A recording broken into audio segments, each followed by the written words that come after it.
Welcome in. This is Hype Factor, a Fantasy Critic podcast for all the Fantasy Critic enthusiasts out there who just can't get enough talking about Fantasy Critic.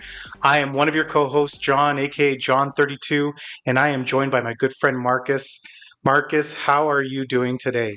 I'm doing pretty good, John. It's been a bit of a roller coaster since our last recording for me. I know I was, as I think folks know, I was quite heavily invested in the unannounced God of War project, and I was a little blindsided to find out that that's not going to be coming out until next year. And then just today, as of recording, we found out that another game I was quite heavily invested in did get a release date this year, and that is the DLC for Chained Echoes. So that kind of turned me around, and I'm feeling a little bit better about a few of my teams now.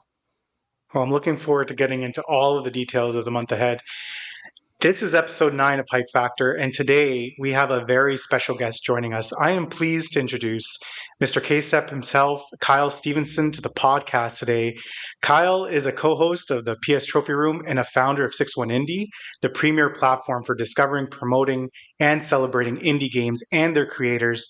And more recently, an announcement that SixOneIndie will also be a boutique publishing label. So Kyle, we are very happy and grateful for you to join us today. How are you doing, Kyle? I'm doing great. Thanks for the wonderful introduction. I'm, trying to survive the heat that we're all going through, I think, across the world, from what I understand. It's wild. But yeah, I'm happy to be here. Yeah, we're at least I'm in the Toronto area, calling from Canada, and it's also very hot here. So I can only imagine. I'm in East Coast, New York, so we're pretty close. It's not great. Yeah, I like to think of it as a metaphor for Fantasy Critic season. It's really cranking up the heat on all of us in this kind of trying time. So absolutely. Our topic this month is we're going to be talking with Kyle. He recently just got back from Summer Game Fest, and we're going to hear all about it. Topic of the month. So Marcus, maybe I'll turn this over to you. We have the pleasure of talking with Kyle in depth this episode. Is there anything that you want to kick us off with in terms of talking to him, her fine guest tonight, about Fantasy Critic? I would love to. Thank you so much, John. Kyle and I go way back. We've been playing fantasy almost since the beginning of this thing. So yeah. Kyle was actually the person who introduced me in the Trophy Room community. He had I don't know, Kyle, when did you start playing? Was it the first year? It's his fault. Yeah. So it's his fault. It's all his fault. That's right. It's my fault. Yeah, he recruited me for the Trophy Room League. Was that the first year that it was even available to play? Do you know? Do you recall? I'm not sure, but I do remember it wasn't like I didn't stumble onto it myself. I actually watched Easy Allies play on their YouTube channel, and then I was like, oh, this is really fun. And I love fantasy sports just in general. I play those all the time. Yep. So it's like, it's the marriage of my two favorite hobbies together. And I thought it was a no-brainer. I was like, Joe, my other co-host in the Trophy Room, was like, why don't we do this? And I forget if we had the community one right away or if it was just Joe versus me to start off with, but it's a fun time. I've been lacking a little bit this year of keeping up on it. I'll be honest. I'm a busy boy, but it's always a good time. Well, why don't we start there? How are your fantasy seasons going? How many leagues are you in right now? And how have things been going? I'm only in 3 this year. Okay. Only 3. Yeah. The Trophy Room League that I'm in, the Community League, I am currently in 2nd place, but like I'm only in second by like 2 points. Like there are people right behind me. I'm still expecting 4 games, so like I think I'm in a good spot there. Specifically, like I had Mixtape, which I'm hoping does very, very well. Yes. And spoiler alert, I played it at SGF. I think it's going to do very, very well. And I got Metroid Prime, so I'm pretty good in that league. I feel pretty comfortable there. And then the league of myself versus Joe versus Light, the other co-host in the Trophy Room, I am destroying. Yeah. I'm at 182 points. We have a big roster, but my team is full. I have a full roster already. So I'll just have to see I just have to see like if there's any new announcements to come out, like maybe around Gamescom of like dates or whatever that I might drop others just to fill in. But I'm very confident. I'm very much like the evil villain with their hands behind their back, just kind of chilling, just like enjoying it. Yeah. Has there been anything that's really surprised or disappointed you in terms of like review scores this year? Oh yeah, man. Honestly, the one that shocked me the most was Civ 7. I drafted that with my second pick in the co-host trophy room league, and I was shocked that didn't smash like record numbers for Fantasy Critic. It just seemed like such a slam dunk, such a sure thing. And to see it, I think it's sitting at 79 right now. Like, not worthy of a second pick. I'll tell you that much right now. I know I was super high on it. I think John was maybe a little less high, but pretty high on it too. Yeah, it was. I took it in the first round too. Yeah, no, it went. Yeah, it's like there's that one, of course, but like also like some rare misses, right? Like I personally love Lost Records, Bloom and Rage. I think that's really great, but to see it sitting at a 70 and not getting a positive or negative is strange because Don't Nod are terrific developers. And you see like Remedy missing with FBC Firebreak. I thought like, yeah, it's a different type of game. Yep. But in my mind, Remedy can do no wrong. And so that was a little bit of a bummer just personally, but yeah, same for me. I mean, we got that, and looking back at what it ended up scoring at, but there's a bit of a trend there also with developers looking at different genres and actually it not necessarily hitting, at least not this year. There's been a bit of a trend line there, so I'm sure we'll get into it a little bit.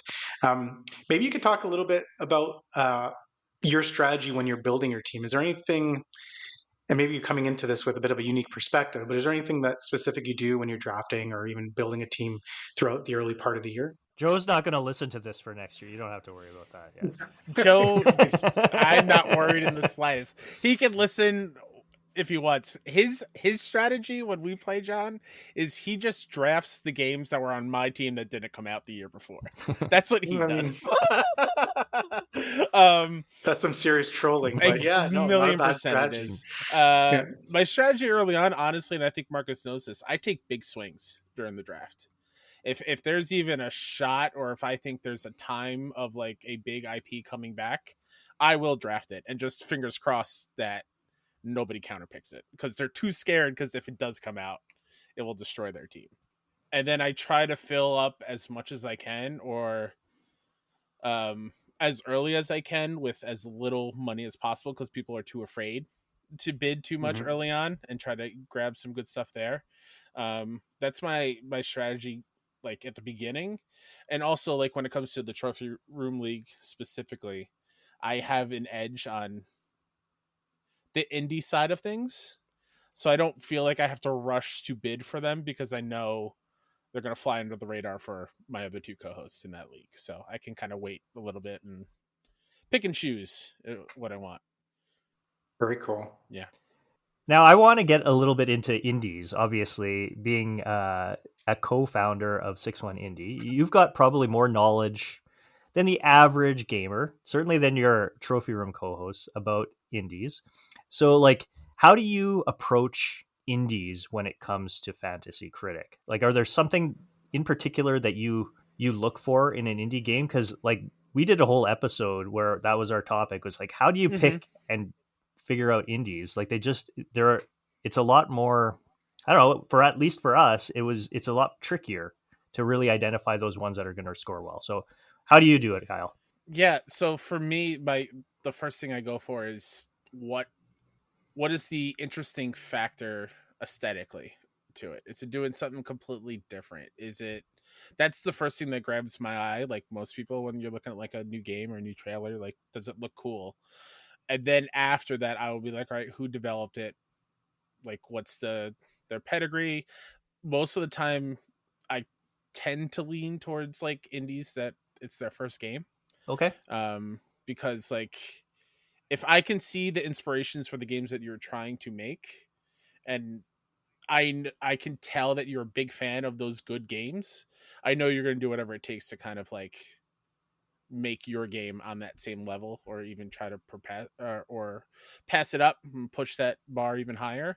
So I try to go with just things that look cool first, and then I dig into the fine-tuned details of it. But it also helps a great deal, like, I go to PAX East every year. So like there are a ton of indies there that we play and we can watch people play, and I get an idea of things there. And then when they pop up like on a indie showcase or something, I'm like, oh, I played that. That's really cool. This looks even better now. Or then it just like, if it doesn't look better, then I'm like, okay, I can cool off a little bit. But that's kind of my strategy for that one, because there's so many indies dropping every day. And like with my day job in games PR, there's trying to find dates of when games can release so they can kind of have their own moment is getting harder every day just because of the sheer amount. So it's just trying to keep my ear to the ground and find cool stuff. Yeah, I really like that actually, because I think for me, I don't want to speak for John, but I think I always take a look at indies from almost the opposite way that you just described them. Is that first I look at the pedigree of the developer, and then I look at whether or not they're doing something new or novel or interesting or something that looks really cool. And I do appreciate, because there definitely are those games, and I can think of lots of examples. Balatro first comes to mind, right? They didn't have this long, big pedigree, but they were doing something unique and interesting. And I do remember, I think it was Mike Towndrow, your fellow, he was really high on Balatro, if I'm not mistaken, right? Yeah, I think he played the demo during a Next Fest or something, and he was trying to tell everybody, listen, this is the real deal. And no one would take him seriously because it's just a poker game. Right.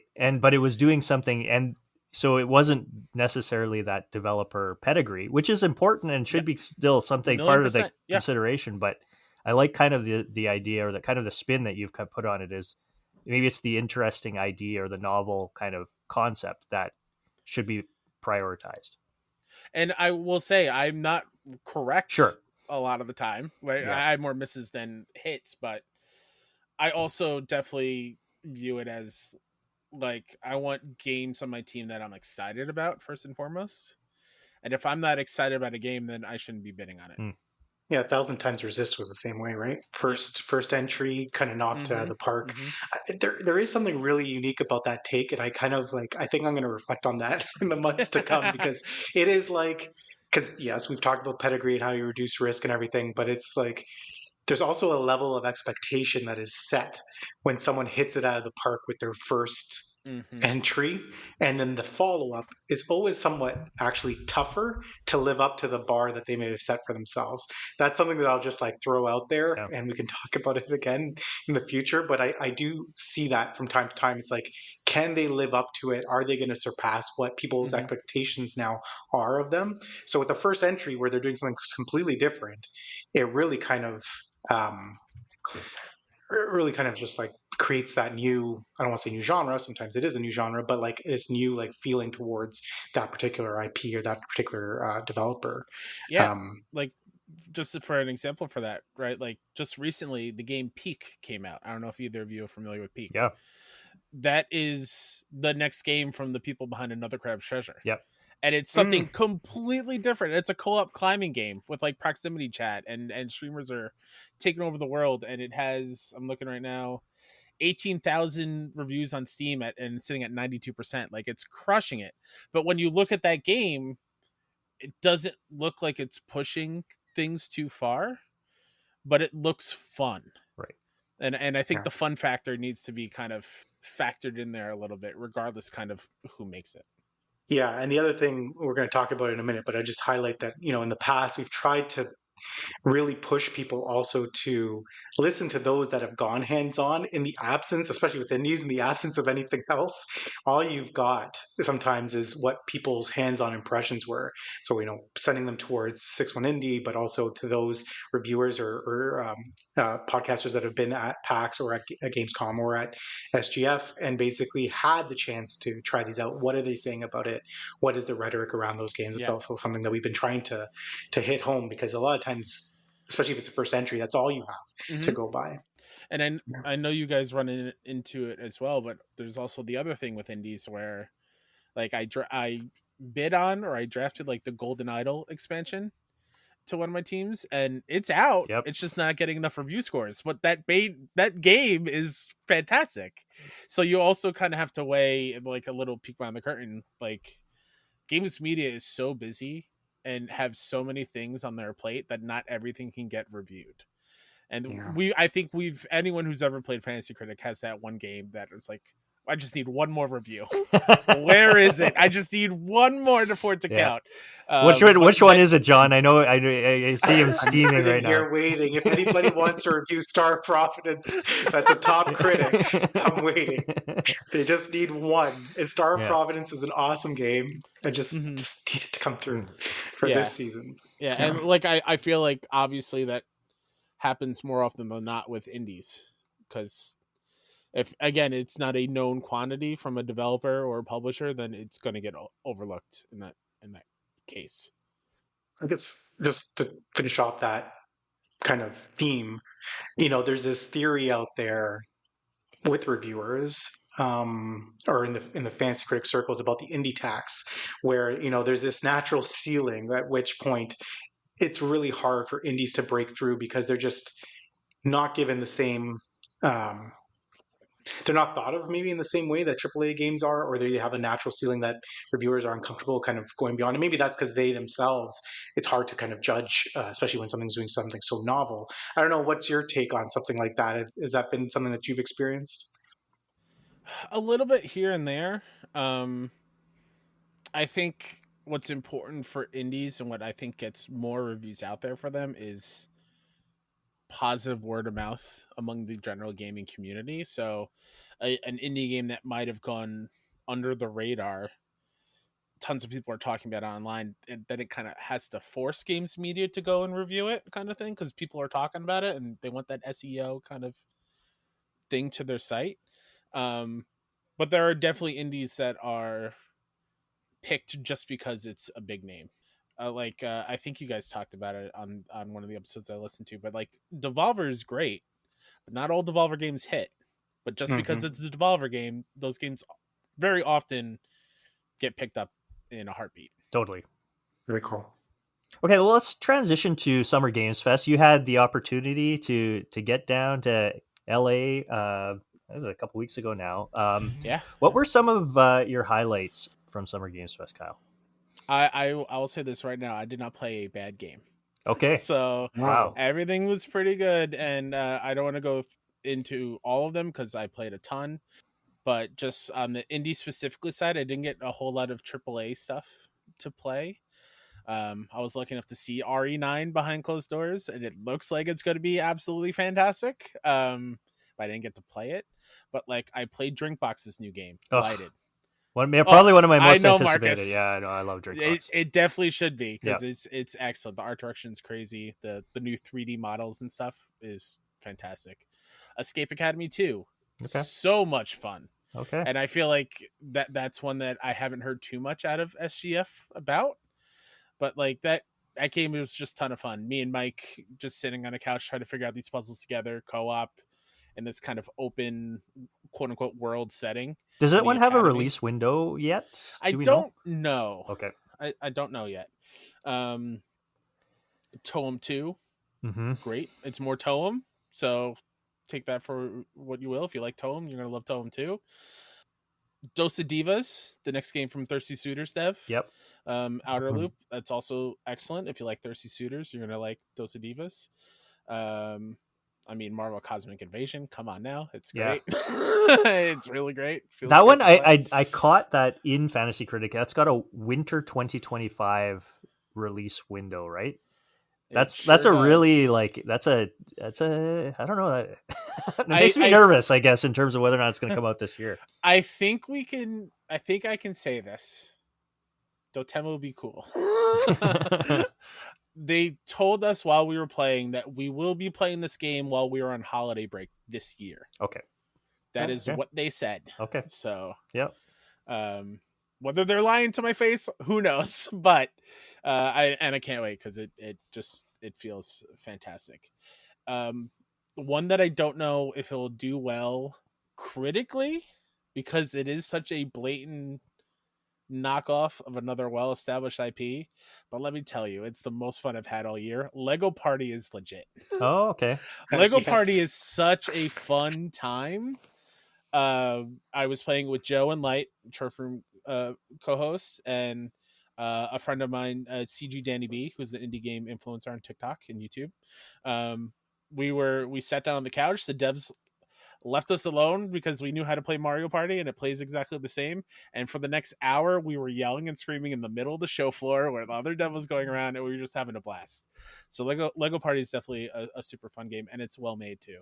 Can I ask you a question about that? Yeah, go for it. When you finish the game, does it just like steal away someone's level of stars and give it to someone else, and then it doesn't really matter? Or it does not.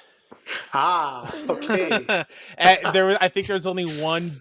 Like obviously it's gold bricks in this one. I think there's maybe 1 or 2 extra gold bricks, but it's for you doing actual in-game stuff.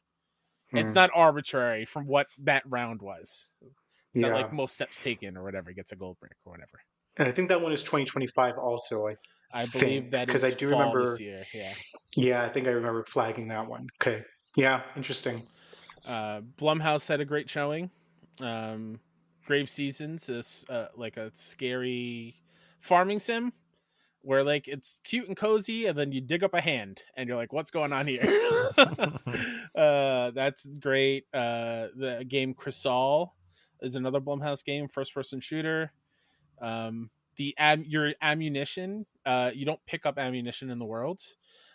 You take from your health pool to refill your weapons.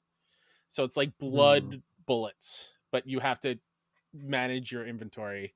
And you have to make your shots count. And the cool thing about that is like headshots don't matter because you just gotta, they're like mannequins, whatever. So of course mannequins don't have a brain. It's not going to hurt extra. So you just gotta make sure you hit, kind of thing. That was really cool. I played Tony Hawk. Okay. That was fun. It's more Tony Hawk. So, and it's a new team, right? From Vicarious Visions, I think, made the first remake. Yes. This is Iron Galaxy, and you could put them both next to each other and without the name of the developer, and they both feel incredible. Okay.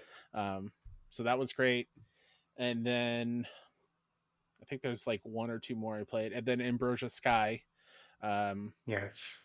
Which was a brand new game announced from Soft Rains. Those developers did work on, like, I believe Mass Effect and a lot of big open world games. And Marcus, I think you love this game as much as I do. Think Spiritfarer. Yep. With like Power Wash Simulator kind of gameplay. Oh. You had me and then you lost me. I don't know. But here's what I mean.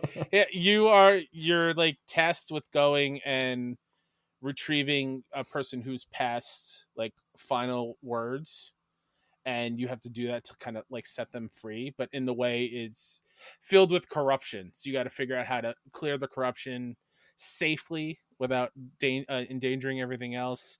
And there's loads of different ways that you can go about solving the puzzle and the way you go about the world. It's beautiful. The music's great. It's a really cool, fresh idea. So that's kind of like the thing I was talking about earlier. Like, yep, it's a very cool idea. Nice little cool mashup of it.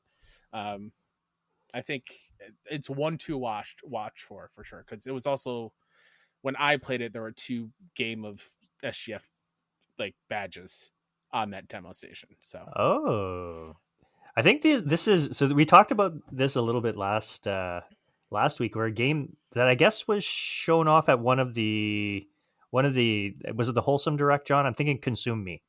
Consume Me was one of these games that, did you have a chance to see or play that one? I did not. Okay. No.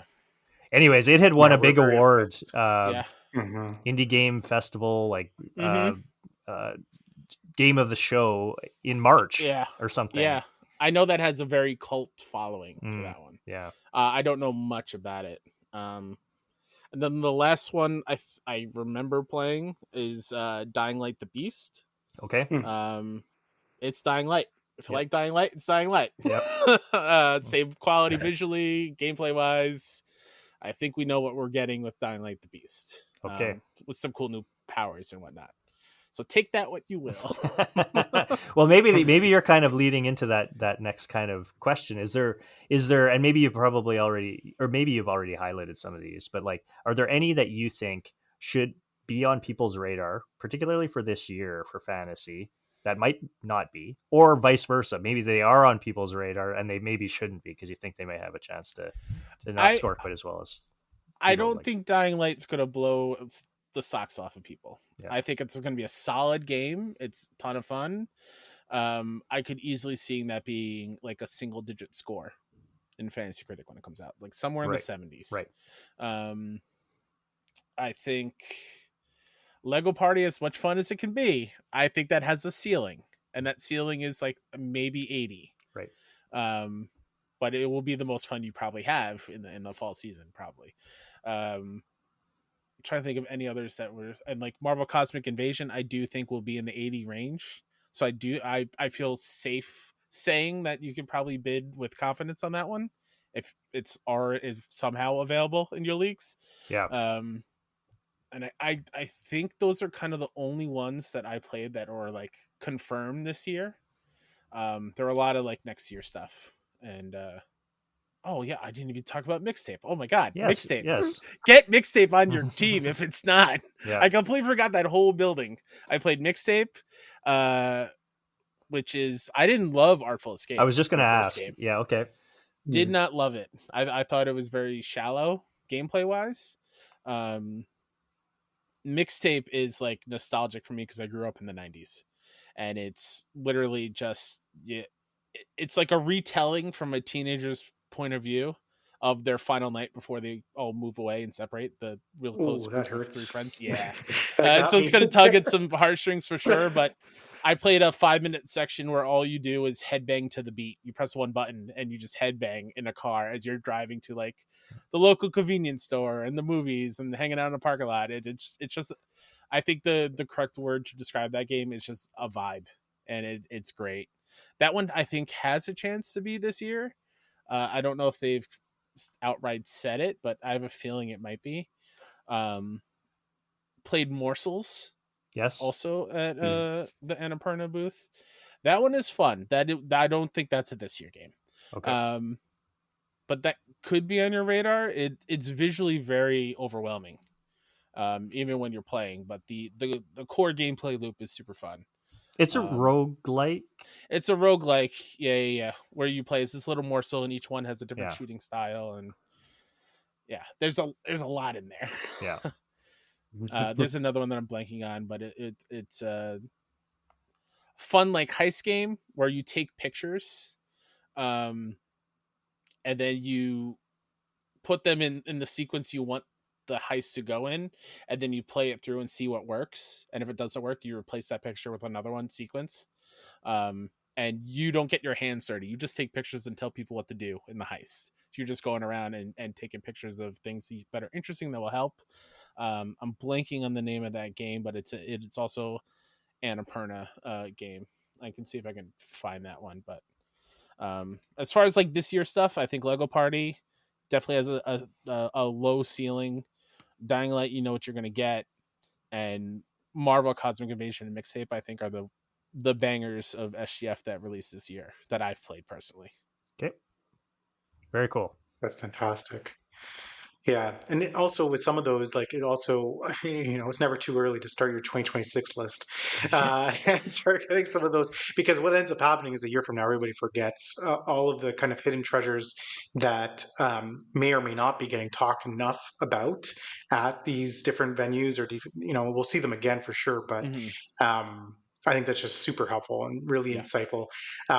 Kyle's been kind enough he's going to stick around for the rest of the show as well. But before we do that, Kyle, is there anything else you want to share with about your experience at SGF? It sounds like, having listened to you speak about it a bit, it sounds like it was like just a really all around amazing opportunity, really great venue, like everything seemed to go really smoothly, and it sounds like you had a great time. And busy. Yeah.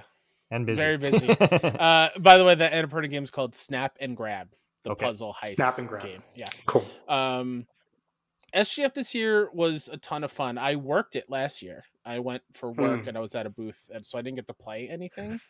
So I knew the vibe of it, and I knew it was an excellent event for media and influencers to get in, because public cannot go into this one. It's all just games media people.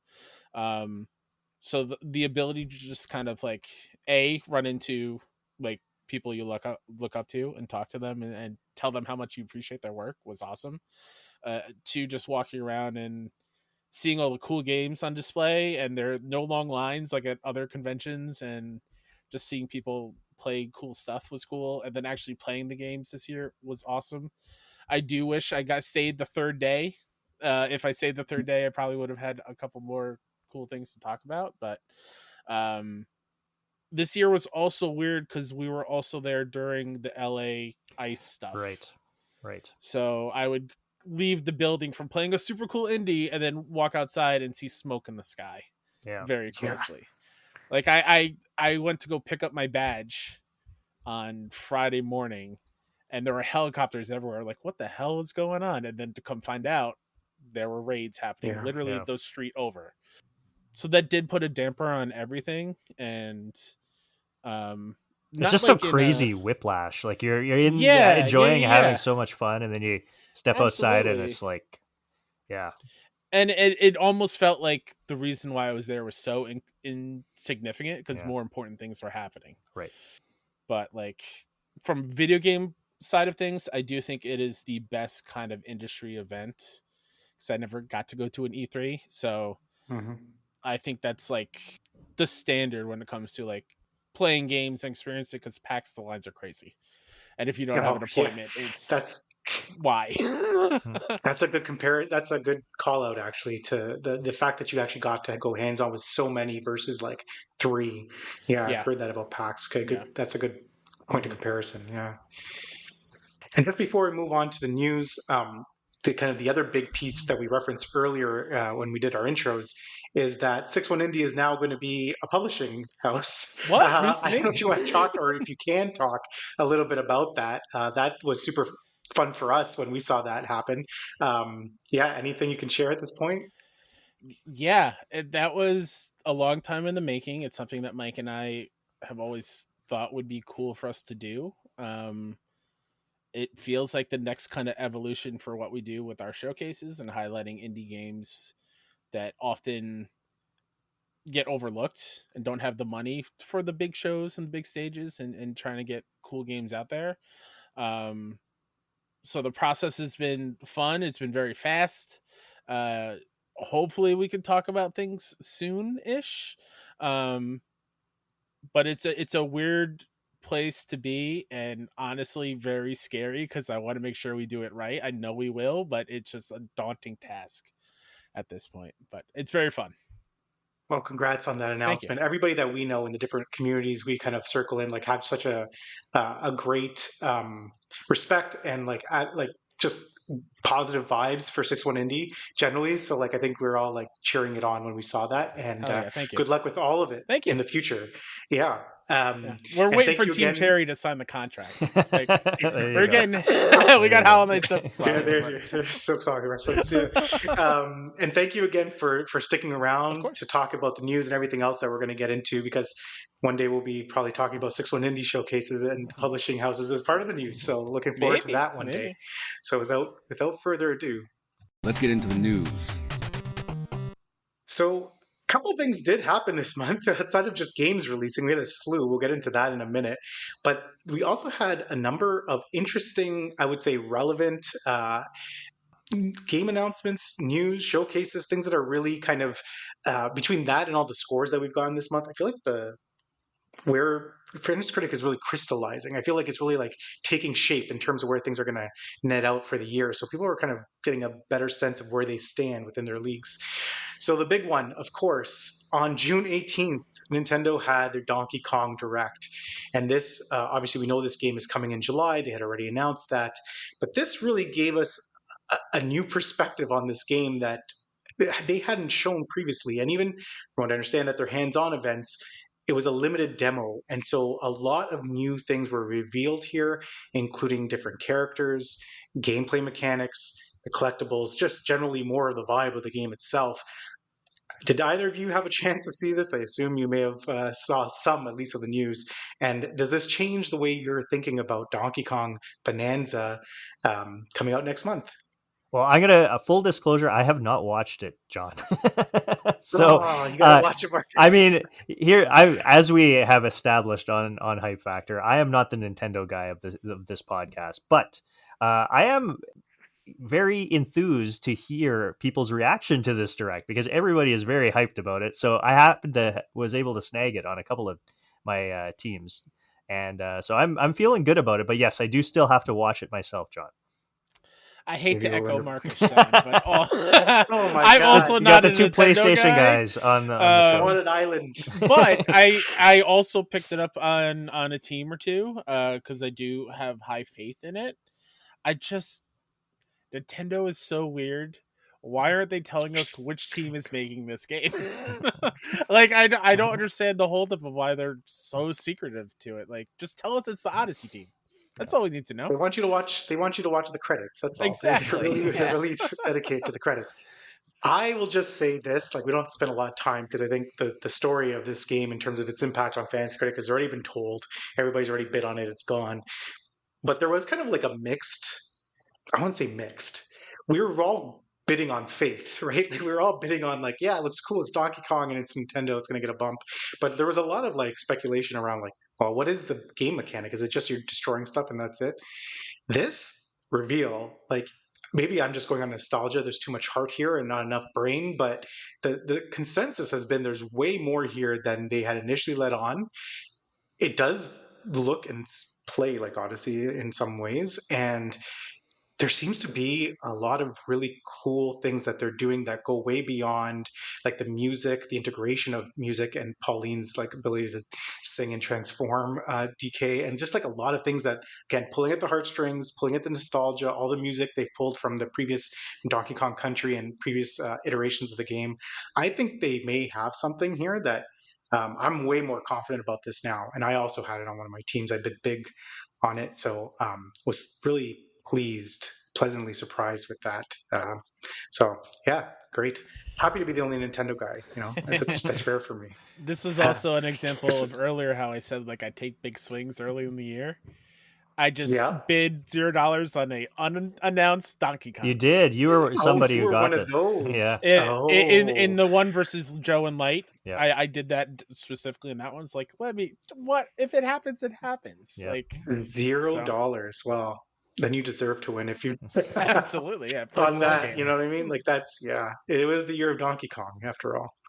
Sticking with Nintendo, we also had an announcement that they are releasing a Splatoon side game, spin-off game, Splatoon Raiders. This was announced on June 10th via the Nintendo Today app.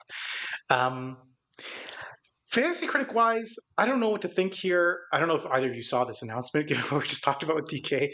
Some people, I have seen some bids on this game already. So there are some thinking that it might make an appearance in the fall or kind of be at least announced where the window is. I still think it's not this year, but interesting that they're putting effort and time behind kind of a, I don't want to call it single player because we don't actually know that it's single player, but a spin off game for Splatoon. Yeah, no, Splatoon review is pretty good, right? Like I want to say it's low generally. 80s at least. Yeah, normally I believe. Yeah. I don't have like the last one, Splatoon 3 off like right in front of me, but I feel like it was 82, 83 ish. So I mean, I don't know. I actually, again, I missed this announcement, John. Seeing it in the show doc was the first time. App. Yeah, only, yeah.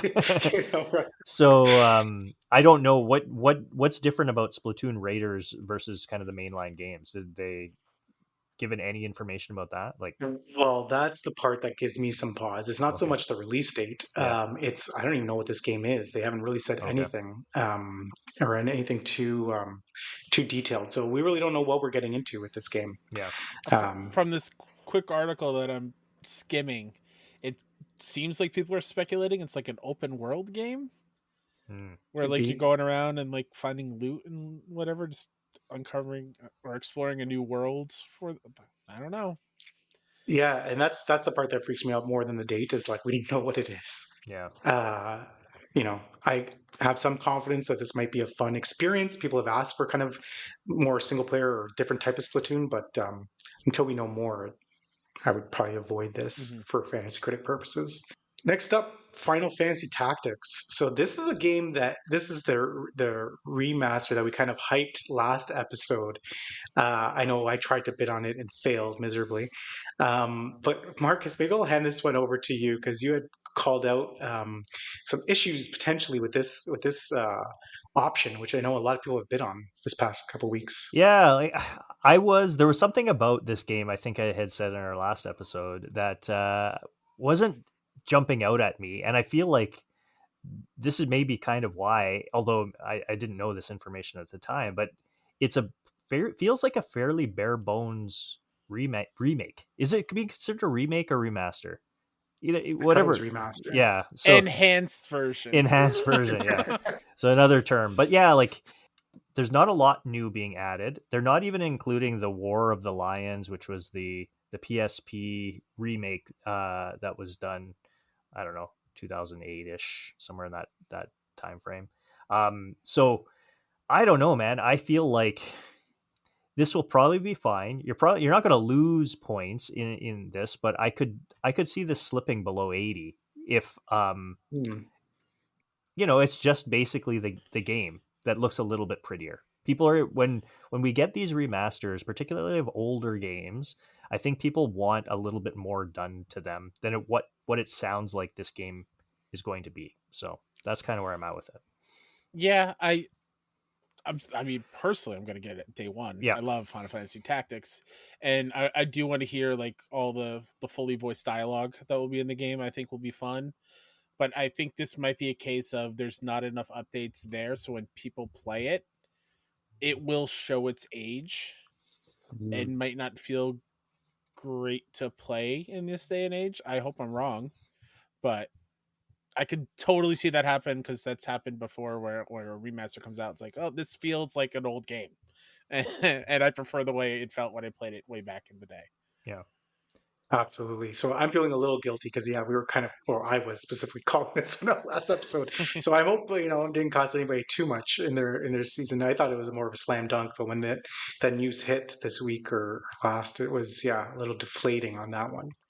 Go on to Little Nightmares 3, which came out with an October release date. And there's been lots of different people waiting for that. I know we've talked about it in the past. This is super interesting that now, at least for those that have it on their teams, they can kind of maybe relax a little bit. I know that we've talked about how it's a different dev team kind of working on October on this version on number 3, but also some interesting news that accompanied this. Kyle, maybe I'll flip to you to kind of highlight this one because I thought this was like super interesting. Yeah, so Little Nightmares 3 is a release date coming later this year. If you pre-order Little Nightmares 3, I'll have to look up and see which version it is. I just know this will happen. You will get access to Little Nightmares 1 Enhanced Edition like right now. But it also, the official release date of Little Nightmares 1 Enhanced Edition is the same day as Little Nightmares 3 in like 5 months. So getting a essentially 5-month early access to the game is crazy to me. And I wonder if like, does that enhanced edition even get reviewed? Is it even eligible? Like it's such a strange coincidence. I've never heard, like, I've obviously heard pre-order, you get access to another game, but it's usually when that game releases, not months ahead of time. 5 months in advance. Yeah. I don't know what that does. Like, I mean, yeah. So we tried to check on Fantasy Critic. I don't think it's there. It's not yet, on Fantasy Critic, at least in terms moment. of So I mean, maybe that's something that gets added as people start to. But it's again, the pre-orders I think are already out or coming soon. I believe I overheard people talking about it just recently. So theoretically, that enhanced edition of Little Nightmares 1 is upcoming. So I can't imagine it'll get reviewed. But I guess there's always a chance. Like I saw, like there's been a lot of weird instances of, like Yakuza 0 just got reviewed on Switch, the director's cut that was ported there. So like it's very possible. Also, just to clarify something that I missed before, this only applies on PC. PC. Okay. Yeah, so Okay. PC So it's users who not console. pre-order it on PC can get the enhanced version of the first game today instead of waiting Okay. until October. I mean, there's another version of this where you're able to play that enhanced version and then potentially bid on it if it does come to Fantasy Critic and it doesn't get Yeah. reviewed till later. So Yeah. look for that slight advantage if you're a Little Nightmares fan. So very interesting, very odd scenario there for Little Nightmares, but good on everybody that they got the release date. I'm happy for everyone that got that. Um, Stop. We won't beat this horse. Marathon got delayed, and I know that Kyle, you guys covered this on Trophy Room recently to some detail.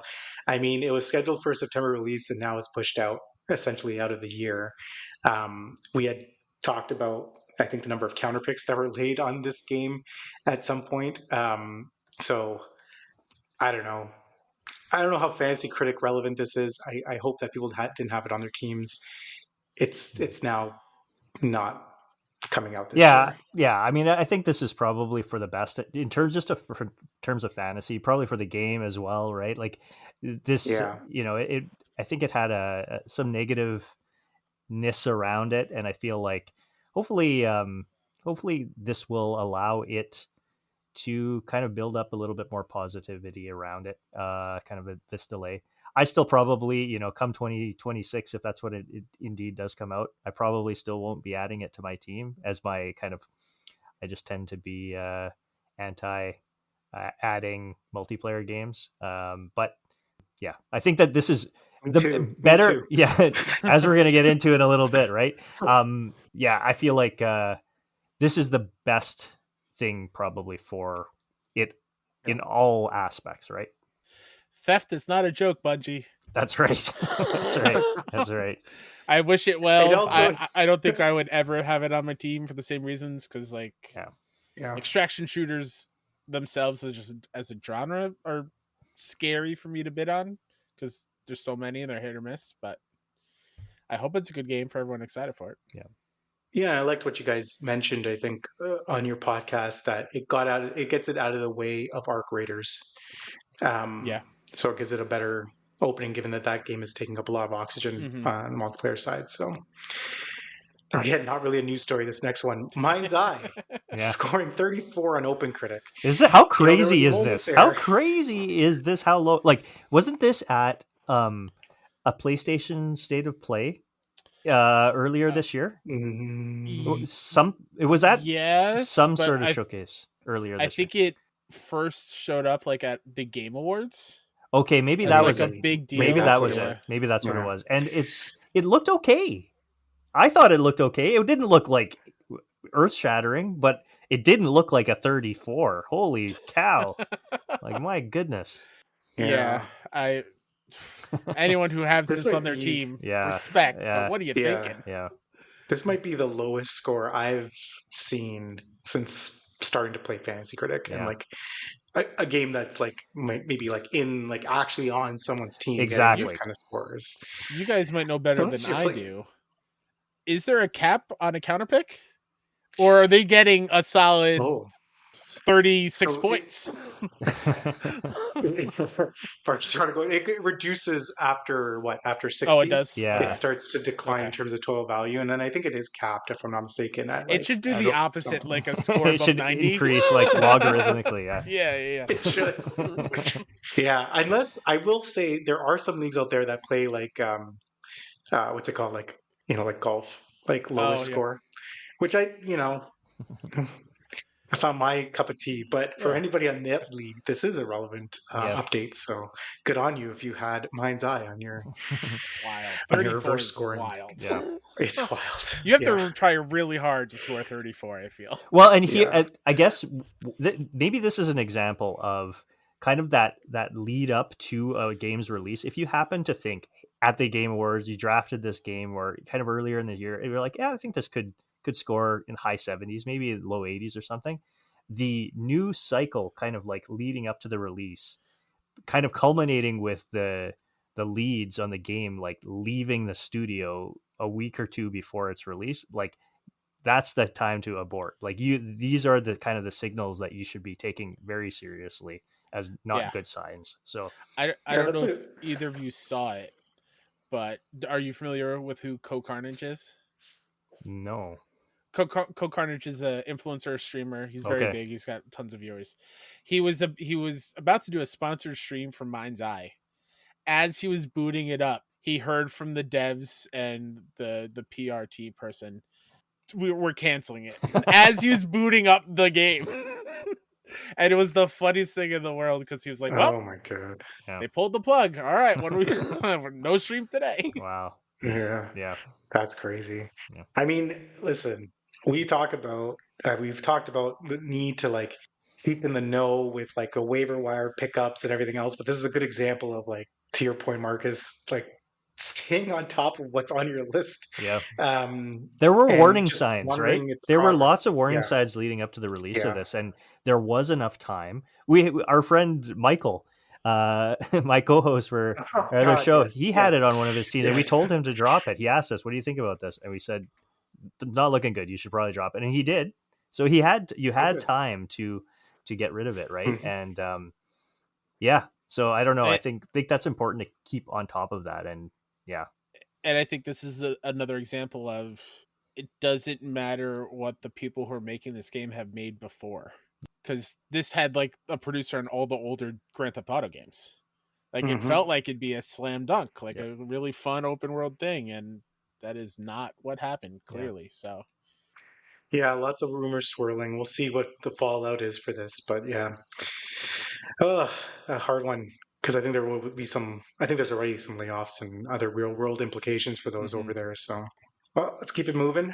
Chained Echoes this is the big news from today, I think it was just this morning. Chained Echoes DLC Ashes of Elrond got announced with a release date. Yay. So for the longest time, it's been just saying Q2. And for those of us with limited drops, we've been waiting for this August 7th release date. So very excited to see that. Not necessarily like a slam dunk, but I think the base game scored in the high 80s, and people have been waiting for this DLC. So very excited for this. Yeah, I feel like DLC can be especially tricky in terms of, we talked about it with regards to indies, specifically whether or not it's going to get reviewed, and DLC I think is even trickier. Oftentimes DLC does not get a review at all, but I feel better about this DLC getting reviewed partly because of the distance between the main game release and this DLC. I think that's usually a better sign, and it feels like it's a meaty DLC from at least the trailer and the information that I know about the game. It feels like it's substantial enough. It feels very similar in a lot of ways. I think, at least to me, maybe it's because the games look very similar to the Sea of Stars, the Throes of the Watchmaker DLC, which got independent reviews. So yeah, I'm very happy. I was heavily invested in Chained Echo. You were ready to drop it. I was telling John. I messaged him just last week. I'm like, I think I got to drop this. I think I got to drop it. So yeah. I'm sorry. What was the date on this one? August 7th? August 7th, I believe. 7th. Okay. 7th or 10th. I think it's the 7th. Yeah. So that'll be a good one. People really like the base game, which I've actually wanted to play and just haven't gone around. It's good. It's really good. I played it. Yep. Yeah. And some rumors, just to close this out. These are really weak rumors. First one is dealing with Red Dead Redemption. So people probably have heard this by now. The voice actor behind Jon Marsden, Rob Rythos, teased via social media an upcoming Red Dead Redemption announcement. Some in the FC circles were very excited that this might be. I hadn't heard this, John. Yeah. Oh, yeah. Okay. No, this is news to me. Yeah. Well, some were speculating like maybe it's a remaster for the first one, which I was kind of excited about when I saw that speculation. It was later revealed that he likely was just referring to a cast reunion at the National Gaming Expo. Okay. So there was like this full cycle of just like super hype and then kind of coming down off of it. So hopefully no one picked up Red Dead Redemption remaster or anything in the interim. And then the other. Let me just say, Red Dead Redemption. I played that maybe 2.5 years ago. I went back. It could use a remaster. It could. I think it could use a little updating. And it's a great game. I loved it the first time I played it. It feels like a game from whatever. Wait, when did it come out? It was 2011? It was a long time PS3 ago. 360 Yeah, era. it feels so. like one Yeah, of for those sure. games. So, yeah, Yeah, maybe I one thought it day. was even earlier. I gotta go back. Yeah, I never finished the first one, so I've been like wanting to go back, but like I'm just kind of waiting for them to do that upgrade before I do it. So yeah. that's why I was excited. Sackboy Remastered. Not really. There was an IMBD listing recently that kind of claimed that there was a remaster of Sackboy that is set to come to PS5. The tagline was "Rediscover Sackboy like never before with stunning reimagined graphics, new content, and more. Rebuilt for PlayStation 5." But this is very loose rumors at this point. People are talking about it. I don't know. Maybe it's one day, but IMBD is not a reliable source. So So I would don't this know. be Little Big Planet? They did say Little Big Planet remastered. That was on the Okay. tagline. So I Okay. guess that's what they're All right. presuming will be the case. So yeah. We'll see. It's not reliable. I just thought it was an interesting Yeah. story. Again, one of these. Yeah. It'd be weird for, and this is just assuming it'd be PlayStation, to bring back Sackboy when Astrobot is essentially kind of the same level of character. Yeah. And given the success they've had there, Absolutely. yeah. Well, that's the news. Let's take a look at what happened over the last month. Hype check. So we had a number. I said crystallizing the scores within the different Fantasy Critic leagues because we got a lot of scores come in through June. I'm going to try and go through these quickly, and then we'll just stop on whichever ones we kind of want to highlight. Starting off with To a T, came in at a 71. I think this is probably lower than a lot of people. A lot of people have picked this up, lower than I was expecting. But well, this is an Annapurna game, John. If you recall back a few months ago when we were talking about Annapurna games, it felt like the most common score. It didn't feel like we crunched the numbers. The most common, you crunched it. Yeah, the most common score was either a 70 to a 74 or like a 85 to an 89. So they kind of had, and this falls into the lower end of that. So a good looking game though. Still want to play it. Next up, Fuga Melodies of Steel 3, currently sitting at an 83, although it's been fluctuating a ton. I'll just quickly mention about this game. Kyle, you talked about like lack of reviews. This was one that got very few reviews given how many the first Fuga and second got. They actually had a number of reviews. This one's kind of fluctuating because there's such few reviewers for this game. And I know Marcus and I were both high on this game. It's kind of landed probably closer to the floor of what I was hoping for, but take it. Yep.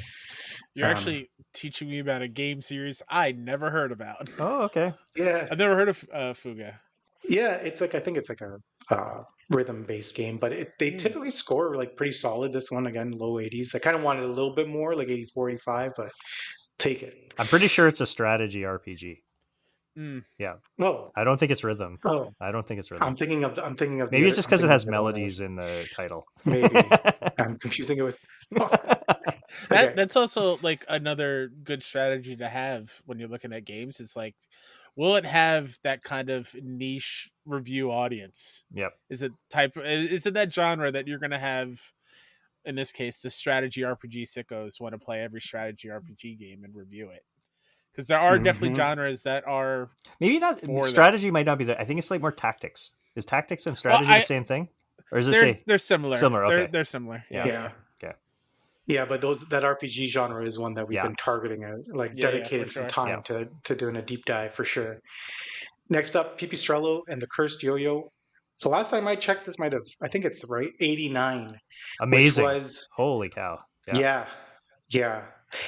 To those that had it, it wasn't that surprising. I'll just say that. There were a lot of believers, and they were confident in this game from the moment they had it on their team. Did you know much about this one, Kyle, as a indie? I did, yeah. It was at PAX East, I think, last year. Didn't get to play, but it looked a ton of fun. And I had a feeling it'd be a good game, and also like their previous game. Oh my god, why am I blanking? I think it's from the Dodgeball Academia folks. That I think did pretty well. But yeah, I am shocked it's almost at 90 though. Yeah, that is pretty high. People love this game. Next up, a game that's not at 90, Elden Ring Night Rain. maybe coming in lower, but again, we've talked about this, like coming in at an 81 with this change of um, maybe core genre. I mean, I know it's like just not maybe not that's not the right term, but maybe like core gameplay where now there's looking at like a more multiplayer style Souls-like game that's very different from the original Elden Ring. And I'll just say one thing is that this changes the way I look at what's the name of the game coming to Nintendo next year? Oh, Bloods, yeah. which was the Souls game that they had announced from FromSoft coming to Nintendo next year. It was one that I think a lot of people were going to try and target. Looks really cool, but also a multiplayer game, and this kind of might sour some on that. Any thoughts on Night Rain? Did anybody play it? Yeah. I played it. I had a ton of fun, but it definitely, you have to rewire your brain of how to play Elden Ring Night Rain, because the base game and this game, they play so different. Night Rain is you're on the go all the time. You can't really kind of soak it in and fight everything. You got to know where on the map to go, and there's specific strategies you need to have. But it's also important to note like that Night Rain isn't like From Software proper, quote unquote. Like it's not the main From Software team. It's I think one of the combat people from the base Elden Ring kind of took this on. So I'm not shocked it's only on 81, because people love their Elden Ring and love their Souls games and how they play it, and having it in this battle royale kind of play style is definitely jarring. Yeah, when we go back, like we're talking about Civ 7 as one of the surprises of the year. This was another one. Mm-hmm. This and like that was drafted, I would say, early on for sure, first round, and like it's not that much higher than where Civ landed. So yeah. I'm sure after all the updates and stuff to this one, if those were in on day one, I'm sure the score would have been a little bit higher. Like not being able to just play duos is a huge miss. And I don't think that's in the game yet. Yeah, that was a strange one. Yeah. Next up, Deltarune Chapter 3 and 4 came out as a launch title for Switch 2. It's currently sitting at an 87.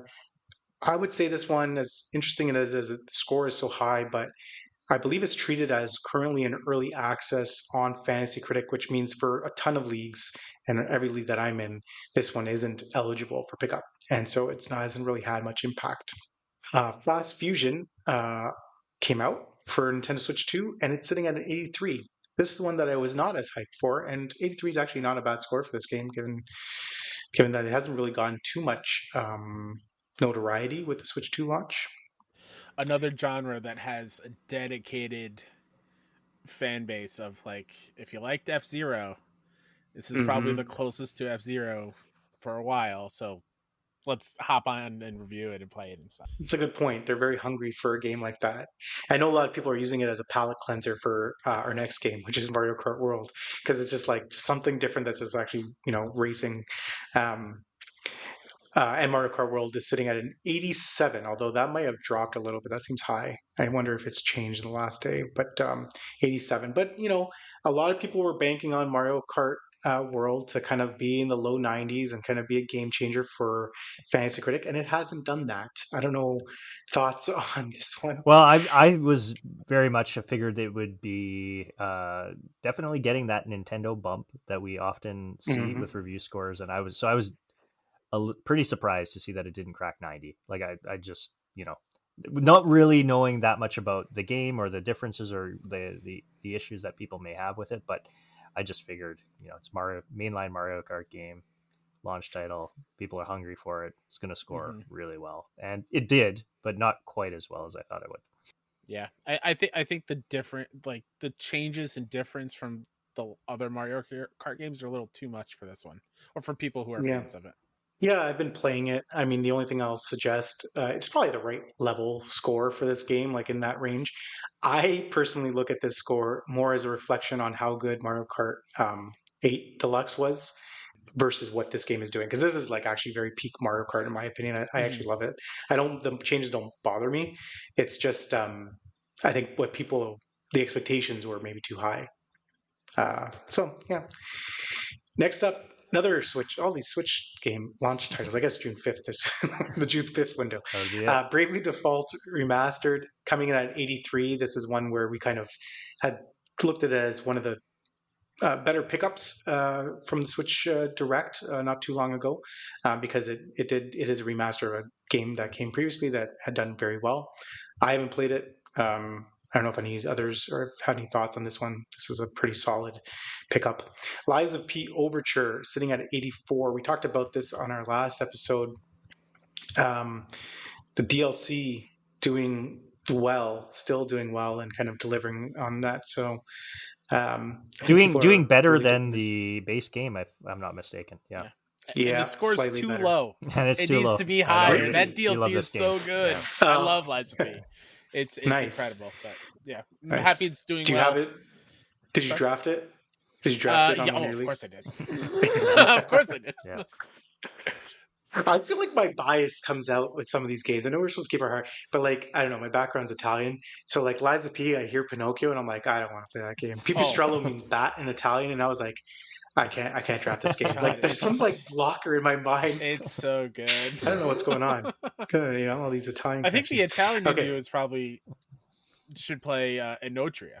That was one of my games I worked on last year. The Italian Souls. There you go. That's right. I'll have to check it out. Mind's Eye, we talked about already, coming in at 34, kind of a story of the month here. Dune Awakening at an 81, higher than I expected. Pretty solid, yeah. For them. Yep. Yeah.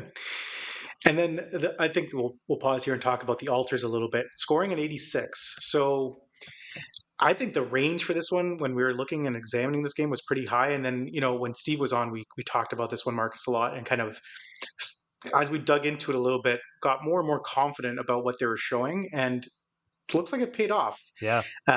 86. That's a good score for this game. I want to try it, but I haven't yet. It's making me want to play it. Actually, everything that I've heard about, I knew almost nothing about it, other than like the track record of the devs when I was pushing Steve to pick this game up. I didn't know that much about it. I think I said as much at the time, but I was like, I have a good feeling about this game. There's a lot of goodwill, good I don't know, discussion about this game, and it looks really cool. Like it sounds like it's doing something, I don't know, pretty unique, pretty cool story. I'm interested. Yeah. I'm interested in checking it out, especially with a score like an 86. Yeah.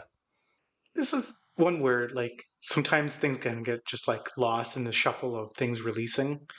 And we've talked about this, or we've tried to like be ambassadors where Fantasy Critic can actually help something stand out.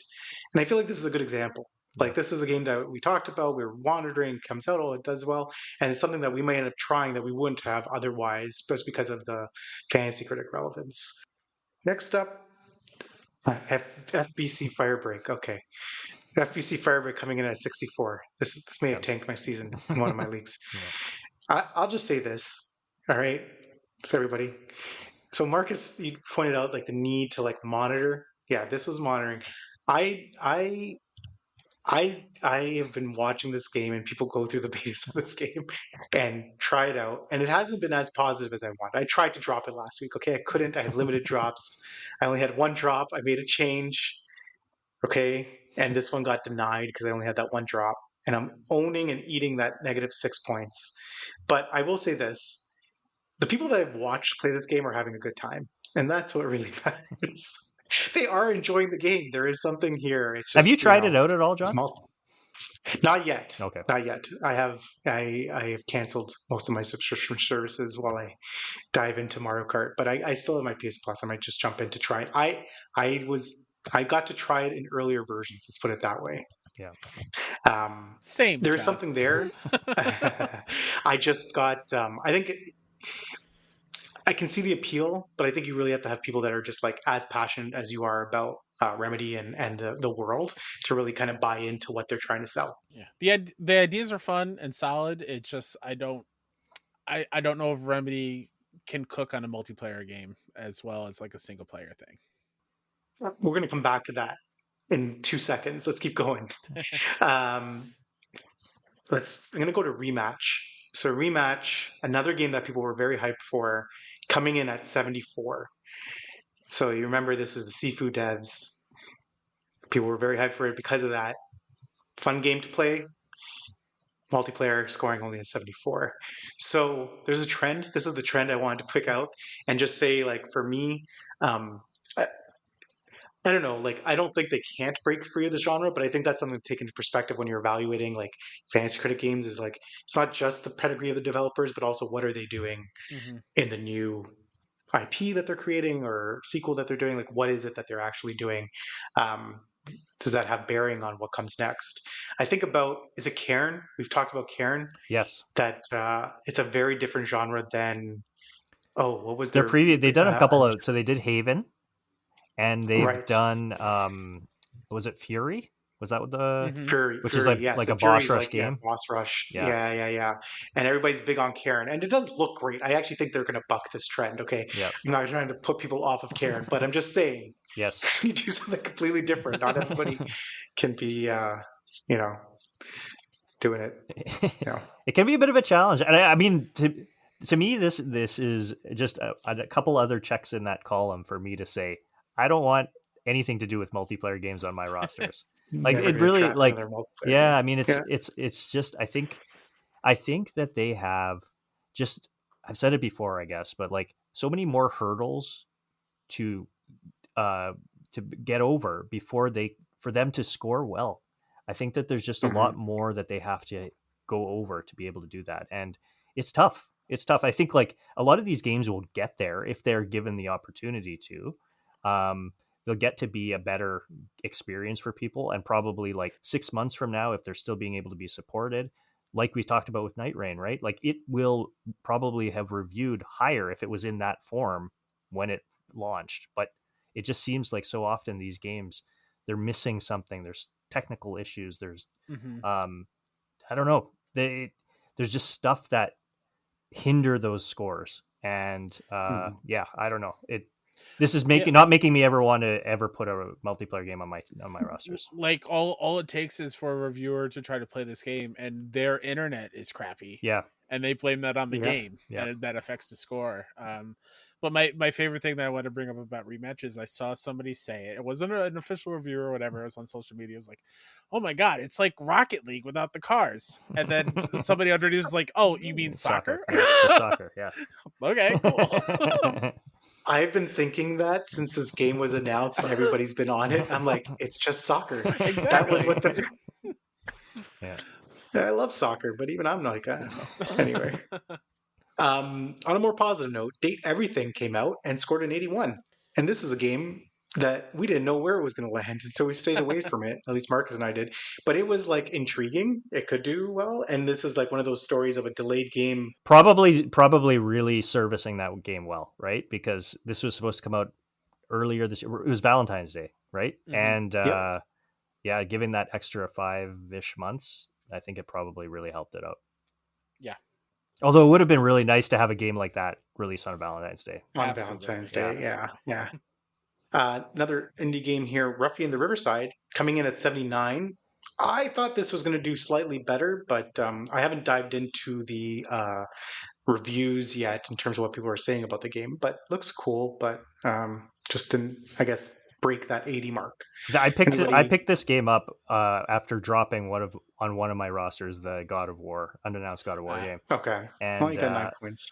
It's okay. I was hoping for a little bit more too. It's not -6. All right, Yeah. relax. As somebody who's played a little bit of the game, I think that's the right score. Okay. Yeah. It's actually one I want to try because it does have that kind of. It's very 3D cool. platformer. It does a thing that drives me up the wall. You have to skip the whole kind of cutscene or whatever. There's a lot of story in this for a platformer right off the gate. I was like, just let me get in there. Let me play. Especially when it's that kind of game. Yeah. And then the big news just this week: Death Stranding 2, currently sitting at 90. Very happy with that. I don't have it in my leagues. I played the first one this year. I'm championing this one. I'm glad that it break through because that first one I think was sitting at an 83 or 84, and after having gone through it, felt like it should be higher. I love it. I think it's so different, and I know it's not for everybody, but I also think this is a case of everyone is familiarized with a brand new genre of game with the first one, and the second one was easier. It was an easier like palette. Like they can hop in and understand what the game is this time around and what it is. I think that definitely helped big time for the review scores. I can't wait to play. I don't have it yet. Same. I have to go pick it up at the store tomorrow. Yeah, I'm not gonna lie. I turned off the trophy room last night when you guys went. You were going deep dive. I'm It like, was it was killing I me fast not forwarded ahead. being able to talk about it because I can't. Yeah. I just want to I'm see what just it trying looks to. like on my OLED so bad. Yeah, everybody's excited. I'm like, perfect. That's all I need to know. And then I kind of skipped forward a bit. Um, all right. So like looking ahead, I mean, there's not. We're in the deep summer months now. A lot of the value I think has already been snatched up. But I kind of wanted to just maybe quickly look at the week after Summer Game Fest, where the top bids were landing. We had done, Marks and I did a bit of a emergency episode to really kind of give our thoughts on what we were seeing at all those different PlayStation, Xbox, Summer Game Fest, wholesome games, and just see where people should be putting their money. Just want to see what kind of ended up happening. So first one up, we have about, I think there's 6 or 7 here. Keeper with 576 bids in that initial week after over $9,000 spent in terms of budget on Keeper. And we were pretty big on this game. It has a release date, obviously good pedigree for the devs, looks weird and interesting playing as a lighthouse. I didn't pick it up. But if I had room on any of these rosters, I probably would have tried to.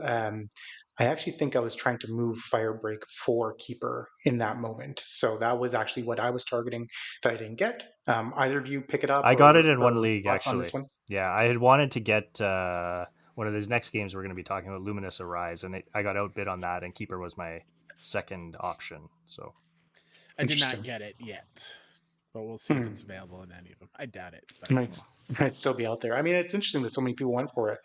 Silent Hill F with 540 bids, over $8,000 spent. I'm actually surprised by this one because Silent Hill has a bit of a mixed track record, but they must like what they're seeing, or maybe the narrative coming out of Summer Game Fest is extra positive on this one.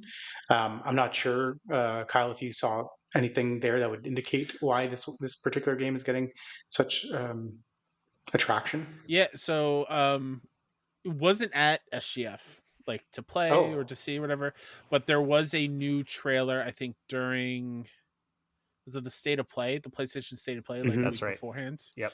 And that trailer was very, very strong. I am worried though because it's not Bloober Team, and I think they did a really great job with Silent Hill 2. I think it's Konami proper, if I'm not mistaken, and we all know Konami is very hit or miss on their own. But I think generally it looks super, super cool. But I could totally see this being like in the 70s. I don't know if it's going to be a high scoring one. Yeah, I'm actually surprised that this flanked Lumines Arise as one of the options, honestly. But before we get there, let's just quickly talk about Mina the Hollower with 568 bids, over almost $8,000 spent. Well, you know why I'm shocked at this? Because we didn't know it was available in this many leagues. It's crazy. Yeah. Why is this available in so many leagues? When I tell you, because I was in the room, I was at the showcase itself, like the actual physical showcase for SGF, and watching it with everybody. And when this came on, Mike and I were hyped, and we were screaming, we were making noise. The entire place was so quiet. I wanted to get up and yell, "Do you not understand what just happened?" Yeah. We finally have a date for the next game from Yacht Club. They made Shovel Knight, everybody. What do we... Get hyped. Get hyped. Yeah, so I'm so excited to play this game, and I think it's going to do pretty well. Yeah, I agree. I don't have it on any of my teams. I'm sad about that. I'm scared of those that do, but excited to play it. But yeah, well, 568. Like, where the hell? And it was one of the leading ones the week before, or whatever, from our last episode too. So it's crazy. Yeah, pay attention, people. Okay, next up, Luminez Arise. So 341 bids, a little bit lower, over $4,000 spent. Again, I think this is where there was more value than Silent Hill or some of these others. So good to see that it's getting recognition. This was at the Sony State of Play. It looked freaking fantastic. They opened the show with it. I don't think it has a release date, right? Fall 2025. Fall. Yeah. Yeah, so maybe that's why people are a little lower on it, but I expect it'll come out and do well. Sword of the Sea, we talked about last episode, 308 bids, over 3,000, almost 3,500 spent on this game. Again, maybe not the most secure, but definitely can see why people are going in this direction. This is just one I'm excited to play. I don't have it on any of my teams, but I don't know. Any thoughts on Sword of the Sea? Well, we talked about it last episode. I think this is a good option for people. It's got an August release date. I can't remember August something, and yeah, I mean it. I don't think that this has the ceiling of a Luminous, potentially even a Keeper. Definitely not a Mina, but I think that you're going to be okay with this game. Yeah, you definitely could do worse. Yeah. Arc Raiders is up next. It had 144 bids, over $1,500 spent. Interesting, people are paying attention to that one. It must be getting more just coverage. At least the people that are into those games are really talking about it and hyped for it. This is an interesting one. Indiana Jones DLC, 119 bids, over $1,200 spent. They obviously saw this and the release date at the Xbox showcase. I think this is good for those leagues, especially where you need to fill a DLC slot. You can do worse than this. And the base game, I think, scored like an 88 or 89, if I'm not mistaken. So another case of DLC that potentially could do well. Now, to Marcus's point, this is very soon after the base game was launched. I feel like you're probably pretty safe that you'll get a score with this one. Yeah, too. it's a big title, right? Yeah. Like I think I have it in one of my leagues, so I was happy to see this. I will say, I think Forza Horizon last year, that expansion did not get enough review scores. No. Yeah, just a little caution there, because I had that on my team, and it was 1 or 2 reviews short of getting a score. So, yeah, let's hope that doesn't. John has it. Yeah, I think that leads me to victory if that comes out and gets scored. But anyway, and then the final one, which Kyle's a big fan of, Mixtape, 142 bids, over $1,200 spent. So people are paying attention. Again, no fixed release date, but I think there's been so much conversation about it that people are feeling pretty good that it will be this year. Can't say that definitively, but I think if it does come out, it's going to do really well. People are paying attention. I totally could see that game being in the 80s. Okay, for sure. Yeah, let's nail that down, Kyle. Since it's not scheduled, what do you think that Mixtape scores? Oh man, I'm gonna say around like an 84. Okay, 83, 84. It's kind of what because I forgot what Artful Escape did, but I don't think it was. I want to say 81, 82. Yeah. So yeah, I can see somewhere around there. Yep. Mm-hmm. That's probably where I'm at too. Ceiling, possibly. Yeah. I think it could probably, depending on how people receive it, it could go a little higher. Mm-hmm. Like it could have a higher ceiling. Probably not in the 90s or anything, or even like 89, but like it has an 80s range for sure. Yep. I wish I had that on my team. I do think the soundtrack might carry it a little bit, so it could definitely go higher. Nostalgia, all that. Yeah. I guess sometimes it does come down to who's reviewing it, right? Yep. It's a lot of Gen Zs that don't get it. They may not. What is this? That's right. Absolutely. They don't even know what a mixtape kids, is. Yeah. What is this cassette? What is this rewind function? Anyway, anything that I guess that's been bid on or anything coming up that wasn't here that you might be questioning? To me, the only thing I wanted to shout out a little bit more was Ball Pit. Looking back and seeing people like play the demo, I'm getting a little higher on that game. What Devolver showed at their one game showcase.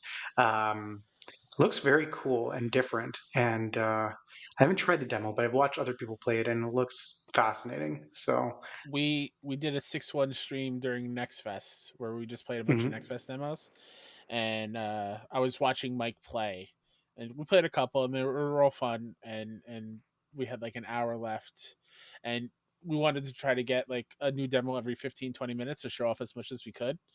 Mike booted up Ball Pit, and the hour flew by. Okay. Wow. And I was just watching. I could definitely see it have that addicting hook of it's Breakout, but with like roguelike elements to it, like a brick breaker. Yeah. It seems like a lot of fun. I could totally see that be the Balatro of 2025. Interesting. Possibly. Yeah. Wow, again, that's a that's hefty. thing. Yes. So I don't know. It could have the cult following big time. Yeah. Speaking of Steam demos, I did play one that I had talked about last episode, Memories in Orbit, Mio Memories in Orbit. Oh, yeah. Mm-hmm. Very good. If we like, stylish 2D Metroidvanias, it's challenging, but I think in a good way. Like, I don't think it's unfair. So that could be one to keep on people's radar. I think does it have a date now? I want to say it does, but maybe I'm just... I don't know. Yeah. But I will say the week after SGF was the Tribeca Games Festival here in New York. Mhm. Mio was a part of that. Okay. Take Us North was part of that, which is another indie that is getting some buzz out there. A couple other Blumhouse games, but one that I do think people need to get on their radar if they don't have it on their team already is Dispatch. Okay. Yes. One of our 6-1 members, Harry, played that while he was there, and he was blown away by it. So if you're not familiar with Dispatch, it's like the Telltale with superheroes. You're like assigning superheroes to save the day around the city. He said it's very, very good. So okay. Yeah, the demo's out, right? That's the demo is out right now, I think, for Dispatch. So. Or Yeah. was. Mhm. Yeah, I think Fulia played that. Good friend of ours, and she loved it. And Dispatch and Mixtape to me are the two I've been eyeing since the start of the year and just kind of watching them progress. I think those are going to be great games to play, and I think definitely good for Fantasy Critic as well. Mhm. Good insights. And then the other one that I would just say was very low on that list after Summer Games Fest was Consume Me. Only 100 bids, under $1,000 spent. So it's still out there. If people, again, need kind of a big swing and want to bet big, that's one that could potentially break through as well. I grabbed that in So at least one. I don't know if I think I bid in and missed out on it in another, actually. Yeah. Yeah. So. Let's see how it goes. All right, let's make some predictions. Pixel Prognostications. Okay, so Pixel Prognostication. So Kyle, we're gonna have you join us for this, and then we will let you know how you do after the fact. I feel like this one this is unfair advantage. I'm looking at our very first one up. Tony Hawk's Pro Skater 3 and 4. Yes. Marcus, you're going to kick us off. Kyle's going to go last, so he's going to tell us how wrong we are. He got to actually play this, so whatever. We're gonna see. What did the remake, the 1 and 2 score? I thought it was pretty high. Yeah, I think that's it was what I'm high looking 80s. up right now. Actually, yeah. 89. Okay. Yeah. I feel like it's going to have a tough time reaching that. So I'm talking it through. I'm going to say 86 for Tony Hawk's Pro Skater 3 and 4. Let me make sure I write this down. 86. For me, I'm going to go 89 on the dot, which is just matching what they did with the first ones. Okay. I will say 87. Cut the difference. That's a risky. Yeah. I like that. Mm-hmm. Okay. Mm-hmm. I think the new levels that they're adding in there will give it a little bit of a boost. What was the? I had heard something. I'm not a Tony Hawk guy. There's something that were in the originals that's not going to be in this. Was it a multiplayer thing? Was it the music? Or was there something that wasn't going to be there? I feel like I heard something about that. I think maybe a secret skater or two might not make the jump, possibly, but like they have Doom Guy in it. Okay. And they announced that Michelangelo. Yeah, I was going to say will be Turtle. in it, so and they hinted at SpongeBob being a skater in there, which is weird. But yeah, I think overall, I think there's enough there for it to be getting close to this 1 and 2. Okay. Even though it's a new studio. Yeah, I don't know enough about it either, but because I never played the games, but I think there was some like open world piece that was in 4, I think, that also might be, but I don't know. We'll see. I'm so positive on this game. Okay, Donkey Kong Bonanza, and then I'll go first on this one, I guess. 89. Oh, okay. After you hyped it up, I'm a little lower. Yeah, that's lower than I thought you were going to say. I just things have not been cracking. Like this is a year where things have been like not necessarily cracking through. It's only been a few. Yeah. Anyway, Kyle, what do you think? I'm going to copy my Tony Hawk answer. I'm going to say 87. Very good. I think it's going to do the thing that I hated with Kirby. And it's going to be Donkey Kong in a new setting and a new kind of world, and I think it's going to get around that game, and that game got like an 85, so I'll say 87. Well, I'm gonna be consistent with my stuff. This is a 90 game if I ever saw one, so I'm gonna say 90. All right, yeah, the Marcus Nintendo bump is real, so you probably if I ever saw one, I actually haven't seen it. I haven't watched the direct yet, but everything I feel confident. This is an interesting one. Up next, Wu Chang Fallen Feathers. Because I have no idea. I don't know, Kyle, do you want to kick us off here? Any thoughts on Wu Chang? I've only heard people talk about what they played at SGF and it being solid. I'm only just afraid that there's fatigue on this style of game, and that might bleed into reviews. I will say 81. And I guess I'm How up about you, next. Marcus? Yeah. Yeah, I mean, fatigue. I feel like I'm having such a difficult time when we see these games at showcases and directs, telling them apart. I see it, and it's like, okay, that looked very much like another game, and I remember, I couldn't tell you anything about Wu Chang. I recognize the name, but I don't remember anything about what it looked like. But I've got this general idea in my head. And I feel like there is some fatigue with this genre amongst reviewers, and I don't know that this game, I don't know if it's doing anything differently to kind of set it apart, like Eliza P, I think, has within the genre. I'm gonna go a little bit lower than you, Kyle. I'll say 77. I'm gonna go 75. Okay. You guys have lowered me on this. Like, you guys are like, I'm gonna go even lower. Yeah. Okay. Tales of the Shire. Marcus. That's me. I don't know much about this game. I remember at draft time, people drafting this game and getting razzed about it, let's say. I don't know. I think that this could do quite poorly. 72. Not 34. Not 34 No, poorly. not 34. No. 72 for Marcus. I'm gonna go the other direction. I think it's actually gonna surprise people. Okay. I think more based on gameplay and the people that are reviewing it, likely maybe in the cozy game genre that are reviewing it. I'm going to say 79. What I am weighing internally is, does Lord of the Rings give it a boost? Right. The Lord of the Rings bump. Like, is it just like every other kind of cozy farming game, but because it's got the Lord of the Rings visual look to it, will that get an extra bump or two? Marcus, you said what, 72? Yeah. John, you said 79. 79, yeah. You know what? I'm gonna say a flat 70. Yeah. It's gonna be fine. And then No Sleep for Kanama Date, part of the AI Somnium Files. It's a game that we saw showcased earlier in the year. I can't remember where. It was the Nintendo Direct. Was it the that Nintendo was Direct? Before the Switch 1 Direct. Yes, that's right. I gotcha. Yeah. Gotcha. Okay. Kyle, do you want to kick us off with this one?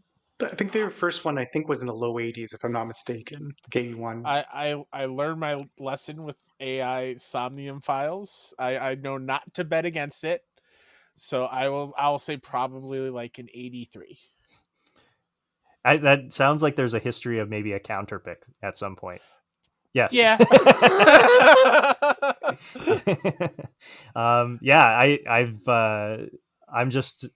I don't play these games. I don't really know much about them, but they score and review quite well. I think it could be even better. I think I'm going to say 85. I have this on a couple of teams, actually. Do you really? Yeah. Oh. Yeah. I'm just going to say 81, again, for consistency. I actually don't know anything about this game. I'm just going to go with where the original was. And then finally, Ninja Gaiden Ragebound. I can kick us off. I am actually higher and higher on this game the more I see of this game. Oh, it looks so good. It looks so good to play. I don't know about reviews, but I'm not going to spill my games, but oh man, it looks good. Yeah. They showed, I think, that it's bringing back like a remastered NES music into the game, and that sold me. That's like, I'm going to have to get this game now. I just want to set the line. 85. You're up, Kyle, I think, right? Okay. Yeah. I was thinking 85 because I love the Game Kitchen, the devs behind this, the Blasphemous devs. Blasphemous are great games. Also published by Totemu. They rarely miss on the publishing side of things. Yeah, I want to set the over underline. Yes. I think you did good. I would have probably went around 85. I'm really strategically going at this here, you know. Yeah. I'm going to say 83. Oh, under. Interesting. Yeah, just barely. I'll go 86. This looks really good, man. Oh, This is such a Marcus game. Between this and the Shinobi game, both look fantastic. Both have like great pedigree in terms of the devs. Like, oh my god, yeah, very good. Fantastic. Well, that's going to do it for us. I mean, that was Hype Factor episode 9. I just want to say thank you to Kyle for joining us. This was awesome. We really appreciate you coming on. We know you're a busy guy. There's so much that you do in this space, and I know that you're a big Fantasy Critic fan. So we just really appreciate that. This has been awesome. I don't know, Marcus, if you want to add anything to that. Oh, I mean, it's been a blast. Like, I thanks again, Kyle. You were the one that introduced me to Fantasy Critic. I'm sure I would have stumbled upon it myself, but you are the one that did it. And yeah, it's been a blast listening to you on your various podcasts and playing Fantasy Critic with you for the past 5 or 6 years now. So yeah, thank you for coming on. Yeah, thank you both for having me. Marcus, I've known you for such a long time now, I feel like, and thank you for all the support you've given us at Trophy Room and 6-1 and everything. Love and appreciate you very much. John, it was great meeting you. I hope this is the beginning of more run-ins and chatting about games and whatnot. Yeah, absolutely. I love what you guys do, and spread the word for Fantasy Critics so more people can be like I am to Marcus and get people in. That's right. Absolutely. Why don't you take this moment, Kyle, and just let the listeners know where they can find you, where they can find Trophy Room, and anything else you want to plug. Feel free to drop it. Absolutely, yeah. You can follow me on social media, specifically Blue Sky at Mr. K-Step. If you like PlayStation, we'll learn all about PlayStation, the latest and greatest in all things PlayStation, as Joe says. You can follow us at the Trophy Room, a PlayStation podcast, wherever you listen to podcast services, and we record live every single Wednesday at 8 p.m. Eastern on youtube.com/PS Trophy Room. So come and hang out and have a good time. We'd like to not only just talk about how great PlayStation is, but just video games are in general, because we just love gaming in general. Just PlayStation just happens to be the place where we prefer to play.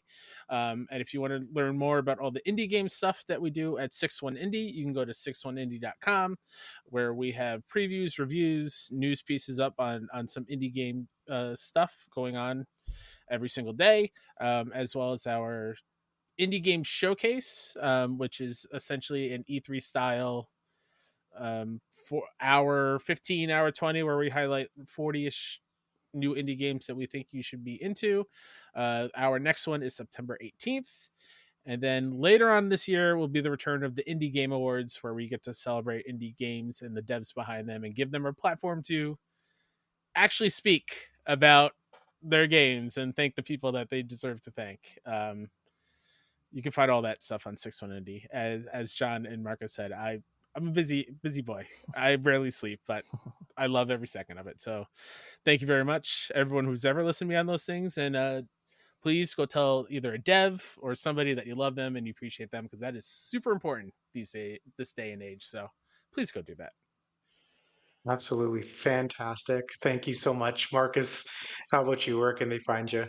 I'm also on Blue Sky at Marcus O'Neill 79.